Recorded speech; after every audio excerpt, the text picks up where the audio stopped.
7h30, 9h, la matinale de Radio Classique avec Guillaume Durand. L'invité du matin. L'invité du matin est donc François Asselineau, je l'ai dit, HEC, donc l'ENA, a participé à de très nombreux cabinets ministériels, a été directeur de cabinet donc de Charles Pasqua. Monsieur Asselineau, donc bonjour et bienvenue. Vous avez marqué les esprits dans ce débat présidentiel qu'on a vu l'autre jour sur les chaînes d'information en parlant du Frexit ou rien, c'est-à-dire, et c'est ce qui a intéressé beaucoup de gens, l'impossibilité d'après vous de négocier quoi que ce soit étant donné la nature même des traités européens. Oui, c'est exact. J'ai fait remarquer, je crois que ce qui est ressorti de ce débat, c'est que parmi les 11 candidats, il y en a 10 qui veulent rester dans l'Union européenne, quitte à renégocier les traités, comme Madame Le Pen, qui veut renégocier les traités. C'est également le cas de Monsieur Mélenchon, de Monsieur Cheminade, de Monsieur Dupont-Aignan et de Monsieur Hamon et j'en passe. Et ce que j'ai fait valoir, moi, c'est que, en fait, on ne peut pas concrètement renégocier les traités, parce que les traités européens, pour être renégociés, il faut l'accord unanime des 28 États, donc l'accord unanime des 28 gouvernements pour accepter de rouvrir les dossiers, de renégocier des traités qui sont des sédimentations d'accords obtenus à l'arraché depuis 60 ans, obtenir donc des 27 autres gouvernements qui nous reviennent sur des concessions qu'ils ont obtenues pour nous faire plaisir à nous, Français.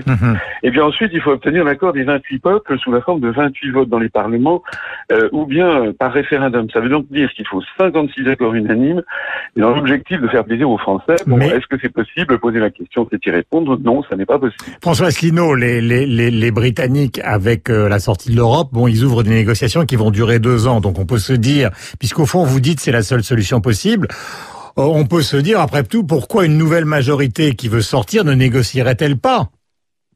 Non, mais négocier la sortie, c'est une autre chose, parce qu'une fois que vous avez décidé de sortir, vous négociez les modalités. Vous savez, c'est comme un divorce à l'amiable. Donc il faut savoir, par exemple, à partir de quand les députés européens cessent d'être européens, à partir de quand la France, qui verse énormément d'argent à l'Union européenne, va-t-elle arrêter d'en verser, à partir de quand va-t-elle arrêter de recevoir des subventions, qu'est-ce que l'on fait de tel ou tel accord. Donc ça, ce sont des modalités de séparation. Et tout le monde a intérêt à y parvenir, puisqu'au bout de 2 ans de négociation, de toute façon, un État sort de plein droit. Donc ça n'a rien à voir avec le fait d'obtenir des autres États un accord pour poursuivre une Europe qui serait différente. Donc Écoutez, Lionel Jospin avait déjà promis qu'il allait renégocier les critères de Maastricht en 1997, il n'a rien renégocié du tout. Et en 2012, François Hollande s'était fait élire en disant je vais renégocier le TSCG, le traité TSCG, il n'a rien renégocié du tout. Pendant ce temps-là, moi ce que je vois, c'est qu'il y a un agriculteur qui se suicide tous les jours et que pratiquement tous les jours ouvrables, on a une usine qui se délocalise. Donc il y a une urgence absolue, on ne peut pas continuer comme ça. Une France qui fonce vers le désastre et continuer à renégocier. Voilà, ça n'est pas possible. En fait, c'est une fausse fenêtre. Fausse fenêtre, mais alors, pardonnez-moi de revenir sur ce sujet, parce qu'il est tellement important. On a l'impression que maintenant, le véritable clivage qui est nécessaire à toute démocratie, c'est justement Europe ou pas d'Europe. La France, c'est quand même, parmi justement les 27, un pays qui a un poids particulier. Et c'est d'ailleurs l'argument de ceux qui défendent la négociation, c'est de dire, Asselineau a peut-être raison dans les textes, mais il oublie le poids politique du pays. Si tout d'un coup, les Français décident d'élire, disons, un négociateur européen, il n'y a aucune raison que ça ne marche pas, et c'est vrai pour Fillon, pour Madame Le Pen, pour Mélenchon, pour Benoît Hamon qui veut une assemblée de la zone euro. Donc pourquoi finalement on se limiterait au texte? Et parce que tous ces gens, en fait, ne sont pas sortis de Paris, du périphérique. Écoutez, ça fait quand même des années et des années que la France essaye d'obtenir des concessions, mais contrairement à ce qu'ils disent, la France, ça n'est qu'un pays sur 28. Et les autres pays n'entendent pas se laisser faire. Prenez l'exemple de la directive des travailleurs détachés, dont on a parlé d'ailleurs lors de ce débat. Et bien, vouloir revenir sur la directive travailleurs détachés, ça voudrait dire que la Pologne, la Roumanie, la Bulgarie, par exemple, acceptent de saboter leurs intérêts nationaux.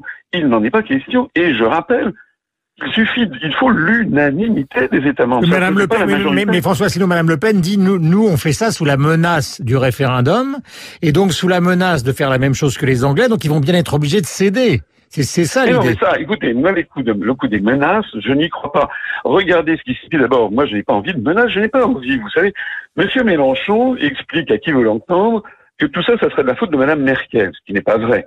En fait, ça, c'est comment dirais-je, une union de 28 États Ça n'existe pas, ça n'a jamais existé, ça n'est imité nulle part ailleurs dans le monde. Ça ne peut pas marcher. Et en fait, M. Mélenchon, Madame Le Pen, voudrait que la France fasse avec l'Europe ce qu'il reproche à Mme Merkel de faire. Mais moi, je n'ai pas envie d'imposer aux autres les intérêts nationaux français. Moi, je suis quelqu'un de raisonnable.